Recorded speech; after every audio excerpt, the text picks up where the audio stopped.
joins us now. Ryan, thanks for being with us. Let's start real fast with your take on the old cases we heard about. Go Fast, Agua Dia, Mount Etna now. They are saying that those are case closed, according to the Pentagon. What are your thoughts on what we heard? Well, it's nice to see that they're putting some analytical effort behind these investigations. And if they determine that they are debunked or not of interest, I think that's, a step in the right direction to better understand this phenomenon. However, I would argue that some of these cases are quote unquote debunked or no longer of interest. Specifically, the Go Fast video itself was never really interesting because it was going fast. The pilots certainly didn't say that, nor did they name the video. If anything, the Pentagon simply debunked their own naming for that video. What is interesting, what's anomalous, is that that video was captured within minutes of the gimbal video, and it just goes to further show that there were many more objects operating in that area than the first video shows.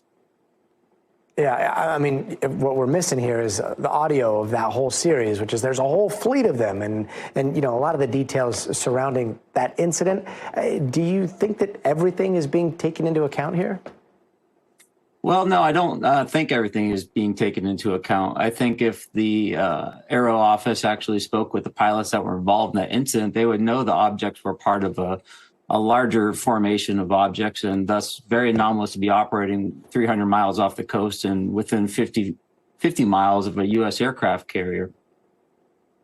What about the new cases? He specifically mentions the objects that are triangles and cylinders as the most difficult to investigate. I mean, it's still a lot of big question marks, right? Yeah, absolutely. I mean, the fact of the matter is that there are videos that are confusing, and sometimes people are led to believe it might be a UAP when perhaps it's not.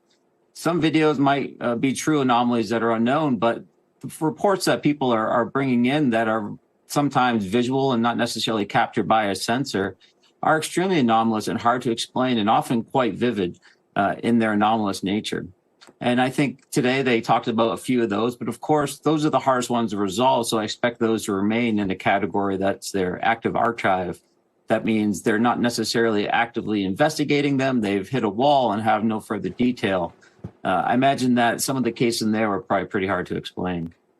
Yeah, I'm so glad you brought up sensors, too. I did want to get your thoughts on this new tool, the Gremlin, right, that's been rolled out by AARO. It's this kind of like a sensor fleet. If you can explain what the Gremlin could do here and what kind of answers it could give us. Yeah, ultimately what we've really learned about this conversation thus far is that we have a domain awareness gap in this country, international airspace, both in the training ranges off the coast of Virginia, as well as overhead bases within the United States.